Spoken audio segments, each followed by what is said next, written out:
Neat ಪ್ರಶ್ನೆ ಪತ್ರಿಕೆ ಸೋರಿಕೆ ವಿರೋಧಿಸಿ ಕಳೆದ ಜುಲೈ 20ರಂದು ನವದೆಹಲಿಯಲ್ಲಿ ನಡೆದಿದ್ದಂತಹ ಸಂಸತ್ ಚಲೋ ಪ್ರತಿಭಟನೆಯ ಕುರಿತು ದೆಹಲಿ ಪೊಲೀಸರು ನಡೆಸಿದ ತನಿಖೆಯಲ್ಲಿ ಮಹತ್ವದ ಮಾಹಿತಿ ಬಹಿರಂಗವಾಗಿದೆ.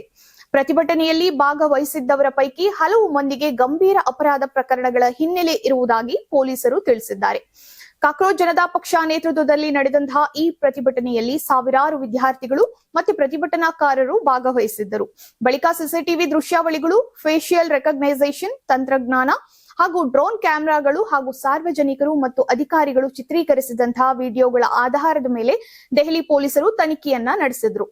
ಪೊಲೀಸರ ಪ್ರಕಾರ 2873 ಮಂದಿಯ ವಿವರಗಳನ್ನ ಪರಿಶೀಲಿಸಲಾಗಿದ್ದು, ಅದರಲ್ಲಿ 989 ಮಂದಿ ವಿವಿಧ ಅಪರಾಧ ಪ್ರಕರಣಗಳಲ್ಲಿ ಆರೋಪಿಗಳಾಗಿದ್ದಾರೆ ಅಂತ ತಿಳಿದು ಬಂದಿದೆ.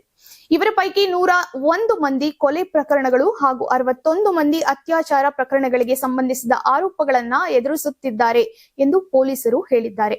ಇದರ ಜೊತೆಗೆ ಕೊಲೆ, ಯತ್ನ, ದರೋಡೆ, ಅಕ್ರಮ ಶಸ್ತ್ರಾಸ್ತ್ರ ಬಳಕೆ ಹಾಗೂ ಪೋಕ್ಸೋ ಕಾಯ್ದೆಯಡಿ ಪ್ರಕರಣ ಎದುರಿಸುತ್ತಿರುವವರು ಕೂಡ ಪ್ರತಿಭಟನೆಯಲ್ಲಿ ಭಾಗಿಯಾಗಿದ್ರು ಅಂತ ತನಿಖೆಯಲ್ಲಿ ಉಲ್ಲೇಖಿಸಲಾಗಿದೆ.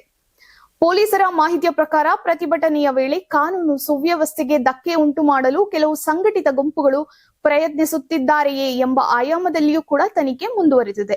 ಈ ಸಂಬಂಧ ಡಿಜಿಟಲ್ ಸಾಕ್ಷ್ಯಗಳು, ಮೊಬೈಲ್ ಕರೆ ವಿವರಗಳು ಹಾಗೂ ಸಾಮಾಜಿಕ ಜಾಲತಾಣಗಳ ಚಟುವಟಿಕೆಗಳನ್ನ ಪರಿಶೀಲಿಸಲಾಗುತ್ತಿದೆ ಎಂದು ತಿಳಿದು ಬಂದಿದೆ.